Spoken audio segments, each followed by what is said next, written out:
स्थान आहे। पण या शहागड मध्ये एक मुसलमान मुस्लिम असणारे पण ते नामधारक झाले, उपदेश त्यांनी घेतला आणि आपल्या मानवा संप्रदायाचा प्रचार आणि प्रसार त्यांनी केला। तर अशा माध्यमातून त्यांनी अनेक जीवधर्मी सुद्धा लावलेले होते।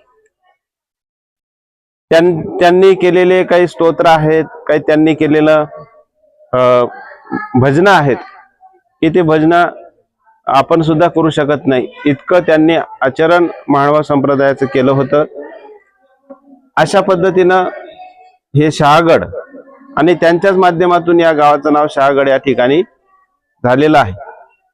आणि असं हे स्थान आहे, त्याचं महात्म्य आहे, स्वामींची या ठिकाणी वस्ती झालेली आहे। अशा पद्धतीचं हे स्थान आहे। दंडवत प्रणाम।